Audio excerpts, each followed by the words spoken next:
Welcome everyone to the Unaccountable podcast. I'm with Tyler today. Tyler, Hey, how's it um, going? he's going to talk about his financial experiences. Yeah, so thanks for having me on.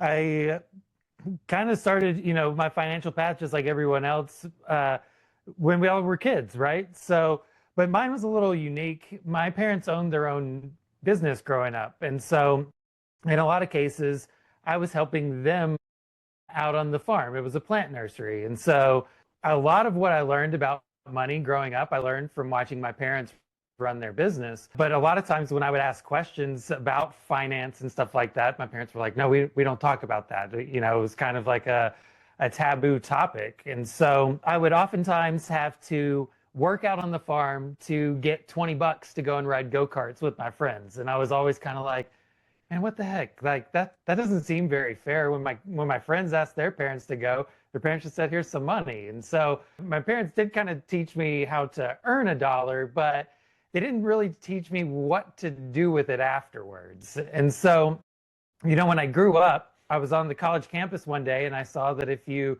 signed up for a credit card, you got a free pizza. So I was like, hey, a free pizza actually sounds pretty good right now. And hey, a credit card might not be a bad idea either. Like, because then I could maybe start building credit, whatever that means. Because, like I said, my parents didn't really talk too much about that. Um, and so I got a credit card, and then all of a sudden, something in my brain said that I've got free money. It was kind of like Monopoly money. It was stuff that didn't really exist, and the credit card that I got, it also accrued points, and so I started extending my credit to my friends so that I could earn points. I'd be like, "Hey, man, you're gonna buy groceries? Well, no, let me swipe my credit card, and then you can just give me that cash, and then I'll get points for that." So long story short, there I maxed out a credit card and was only making minimum payments. And while the interest was more than the minimum payment, and I realized that, well, I don't really have a way out of this. So at the time, the only real option that I saw was to just stop paying it and see what happens. And so a few years passed. At this point, I'm working. I've also got student loans, and well, kind of like my credit card, I just stopped paying my student loans because I couldn't really afford that and food and rent and everything else. So I had to make some tough decisions. And it wasn't until my I get my paycheck one day and I see that there's this line that says something about garnishment. And I'm like, what the heck is this? And I realized that my student loans finally caught up to me. And I really felt trapped at that point because I was like, I escaped them, is what I thought. I got out of this. But then, nope, they actually said, no, we're going to get that money. It's coming out of your paycheck now. And so one day I'm listening to the radio and I hear something about is your wages being garnished because of student loan debt, blah, blah, blah, blah, blah.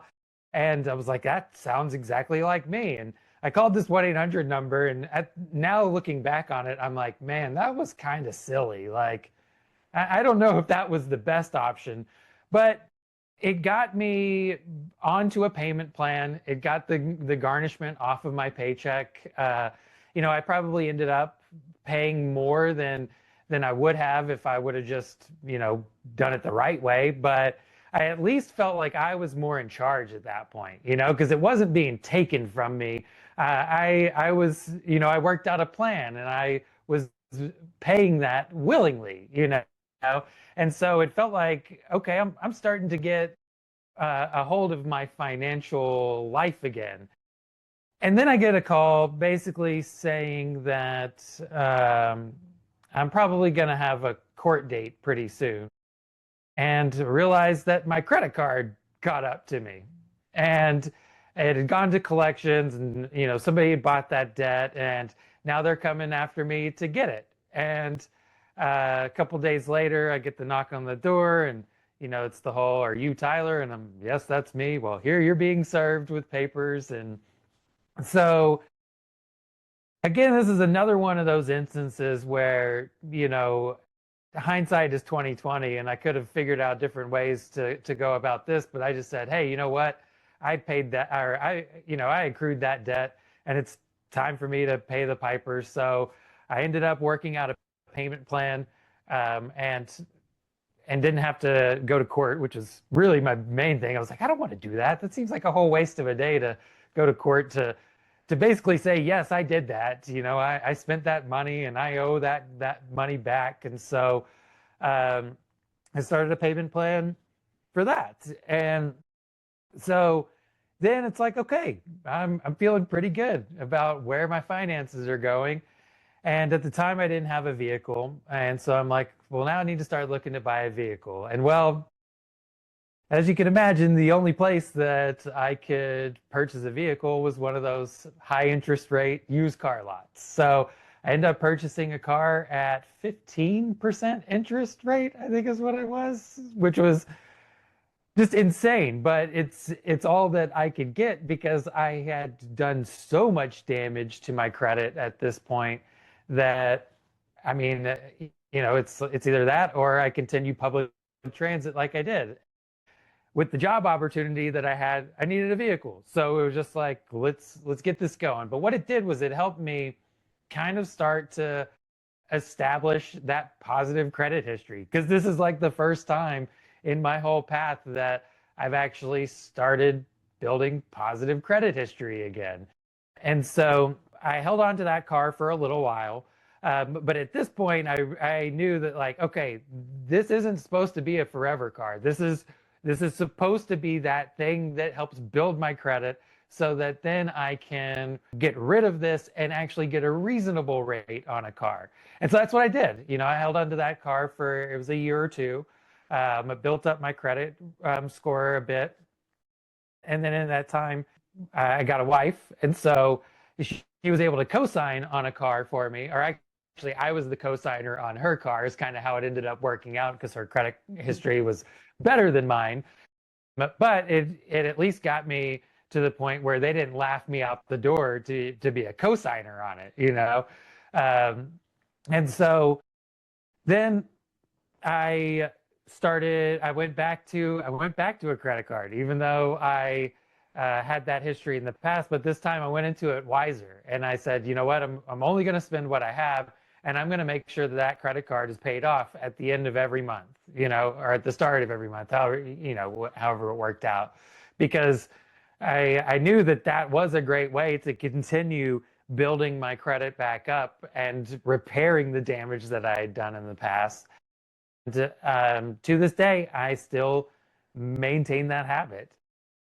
I have gone from, kind of, it was probably, I didn't even really check at the time because I knew it didn't matter, but 400s, 500s to now in the, mid 800s, because I've developed these habits of, being responsible and being accountable for what I'm spending and what I'm doing.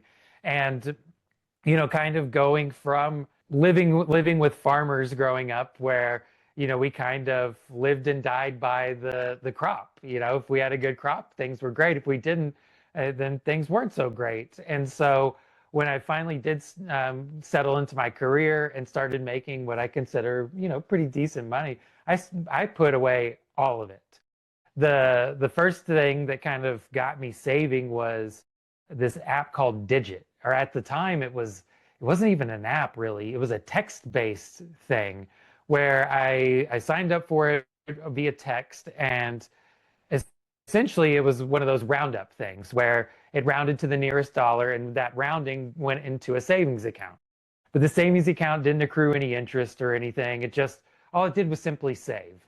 But I had never saved before in my life. So for me, that was a big deal. And then by the time that Digit account got to, $1,000, maybe $2,000, I said, okay, well, it's not doing anything for me there. So how can I move this to something that it'll actually start making me money? And I didn't know anything about that. So I found another app called Stash that, along with being able to purchase stocks and ETFs, there was a bunch of micro learnings. So a lot of little things that explain, like, what is an ETF? How does this work? Well, how does that work? You know, and a lot of times, like, you got paid, like little fractions of stocks to do these micro learnings too. So I'm like, hey, this is a win-win. Like, I'm learning how this all works, and I'm getting paid a little bit to do it. And so I started to build my first, kind of investing portfolio by learning, how all of this stuff worked, and I took that initial savings that I got from Digit as kind of my seed fund to start, investing in stuff. And that is what I've been probably that's what I've been doing for probably the last 10 years now, with pretty much every extra dollar that I get, because for me it satisfies that urge to spend. A lot of time it used to be like I loved buying, you see the Lego behind me, but vinyl collectibles, all these other things, like I loved, just spending a little bit here, spending a little bit there. And I've realized that I get that same kind of sensation by buying stocks and ETFs and a little bit of crypto and, all this other stuff, that if I just let it sit there and wait, then over time it makes me money. And it's just, I mean, learning how to do all this has been such a process. And I've leaned a lot on different communities like Reddit, where we met, and the micro learnings from apps and everything like that. And so when I saw that there was an opportunity to kind of share this, I thought, hey, I've got a pretty good story to tell, because I've done all the wrong things that have led me to learn how to do it the right way. And if somebody can take, just a little part of this and apply that to their life and prevent them from doing some of the mistakes that I've made, I'm like, that's well worth my time. And that's perfect because that's why we're here. I mean, honestly, you've gone through some challenges. Uh, that's a big part of your story, and I gotta admit, you've overcome them in the right way. Everything you've done is the right way to do it. Uh, I would say the stock thing is very relatable in my opinion, if I'm being completely honest with you. I do have a bit of a spending habit sometimes, but you're right. The stocks, they help because well, one, you're still buying something, but you're buying something that's going to appreciate over time, and the value is going to keep going up. Exactly. And it helps so much more because you're not buying things, like, not knocking Pokemon cards in any way, but I'm not going to buy Pokemon cards because they're like, it's like gambling in some areas. It's a risk, and it doesn't always appreciate in value. If I go buy a stock when it's down, perfect. It's going right up, easy peasy. Real estate, same thing. And you could just save up your money and just buy something bigger, and that'll get you through your spending habits for, a year. At least for me, I'll buy something big that will build value in the long run, and then I'm done spending for the year. I'm cheap, I'll admit that much. Yeah, me too. You did everything in the right way, in my opinion. I mean, obviously, the mistakes you made are the ones you pointed out. The friends thing, I gotta ask on that. You're loaning credit to friends. That's a crazy one, even for me. I've never heard that one, but Yeah, I don't know. I was just enticed by the points, because I was just like, hey, you've got the cash, just give me the cash, and then I'll get the points, But the problem was, I didn't take the cash and pay off their portion of the credit that I extended to them. So that was where my master plan really broke down. No, it takes, you have to learn some of that stuff too as you go. I mean, I learned that with mine. I got a credit card that was worthless. Oh, completely worthless. Didn't build points, didn't do anything, and just racked my credit score. And then I got a Hilton Honor one, and yeah, the points are there, but I just don't even look at it anymore. I just use it when I need good credit. Hmm. So that's pretty much it for me. But you did mention some apps. You said the Digit app and then Stash. So I'm out of curiosity. I mean, I've never heard of these. So if you could explain more on them, if they're still around.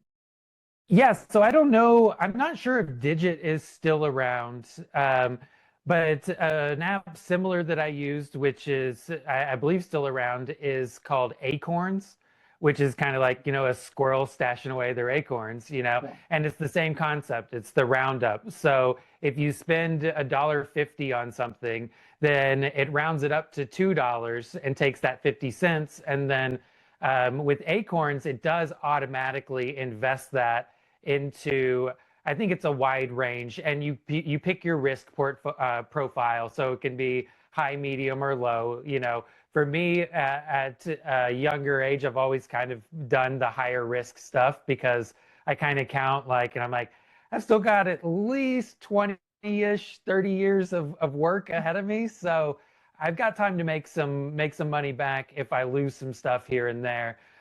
So I'm okay with a little bit of a higher risk, but you can pick your profile, and then it invests that little 50 cents every single time you spend something, and you link it up to whichever card you want so that it can do it for either your debit accounts or credit or whatever. But that one, was I think really my first transition from digit to acorns was because it's like, okay, I'm familiar with the concept. It's just this one is now going to have some kind of percent increase year over year.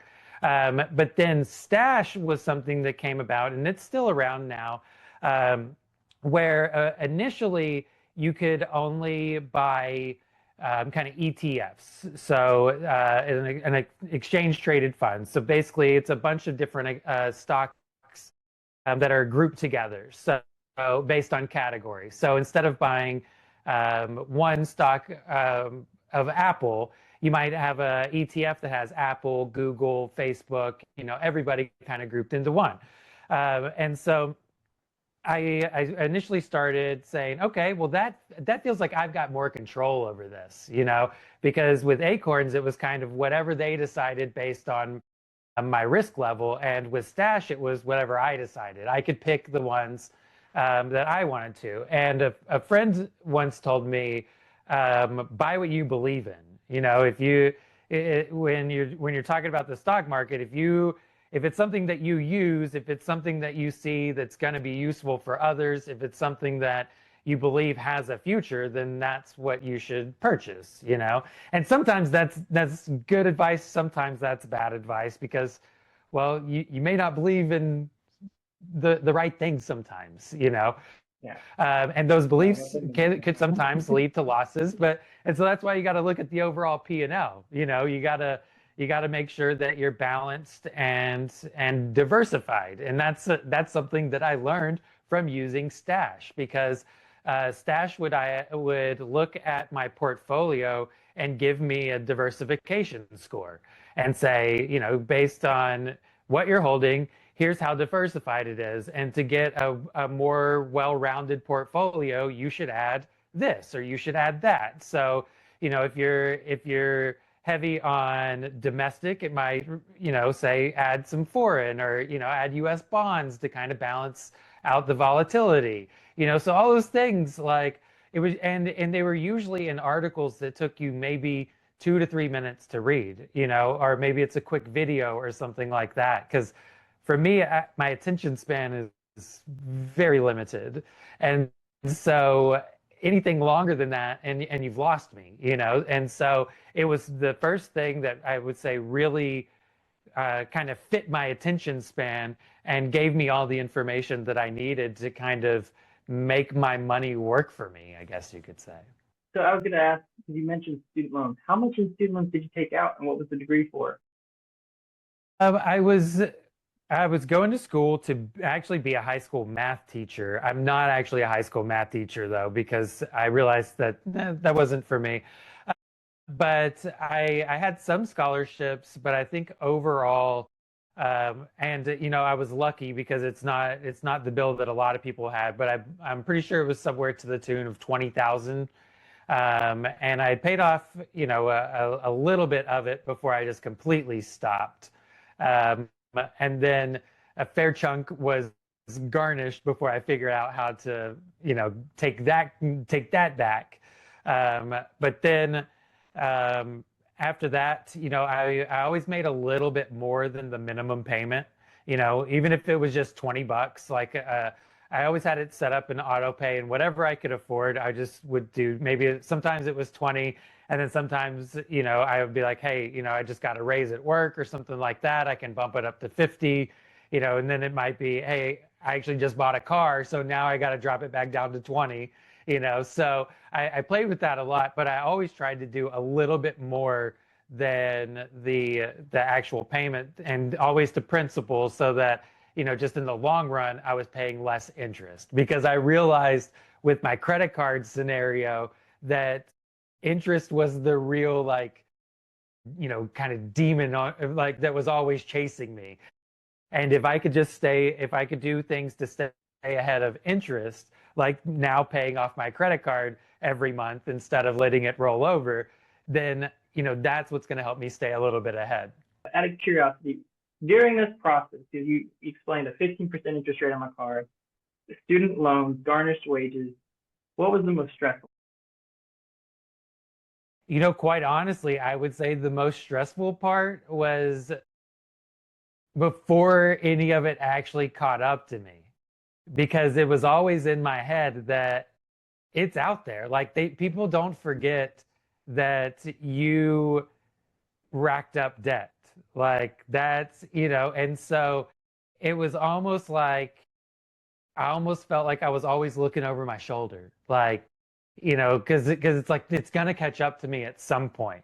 And so I think there was actually more relief than anything when the garnishments and the collections started happening, because it's like, okay, now they're not chasing me anymore. They caught me, and so now I have to figure out how to be responsible for my actions, and so while there was stress involved with that, like I said, there was definitely a major relief when it didn't feel like I was, running from the law anymore. Not that I was running from the law, but you get what I'm saying. It's like kind of that feeling. I get it.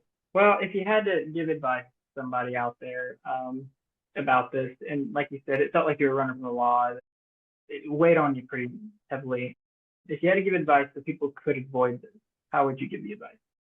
I mean, it would kind of be two parts. I mean, the first thing is beware of interest, like, because it creeps up on you, and it is faster than you are. No matter how fast you can run, it is faster than you are, and it doesn't go away, And so every time that you make a decision that has interest connected to it, like, take an extra beat, like, really make sure that you have a plan, and that you intend to work that plan, because interest can really throw a wrench into things, as faster than anything else. And the second thing would be is, as long as you've managed your debt, invest, like, figure out ways to take the money that you have and turn it into a little bit more, because every day, especially with the current situation, I won't go too far into that, but with inflation and everything, your dollar sometimes is losing value, and so you've got to constantly think of ways to increase the value of your bag. So it's kind of the same as interest. You've always got to be chasing the gains and the returns to really stay on top of your financial freedom, I would say. So it's stay away from interest and try to grow your pot as much as you can. And those two, I feel like, work together in conjunction, because you really shouldn't focus on the growing your pot until you've gotten rid of the interest demon that's taken over your debt. That, I would say, there are things like healthy debt, like your house is healthy debt, because it's also an investment as well. So don't necessarily shy away too much if you have interest accruing because of your house, because you also have equity accruing. So there's a balance there. But I'm talking more so with, like, credit cards and personal loans and that kind of stuff. Those are the things that you really want to make sure that you have really buttoned up before you start taking your dollars and trying to make them grow, because oftentimes the interest is going to outpace the growth also. So that's kind of my two big things. All right. Well, that's going to pretty much conclude this. Thank you again for coming on, man. I really appreciate the help. Once this thing ends, it's gonna stop the recording, but I do really appreciate it, and I'm happy to hear your story, and I'm happy to help if I can. All right. Yeah, I'm happy to help as well. Awesome. Thank you. All right, have a good one. You too. Bye. All right, bye-bye. Hey guys, I hope you enjoyed today's episode of Unaccountable. If you like the content and you want to see more, be sure to hit the like button on the video and subscribe to the channel. See y'all around.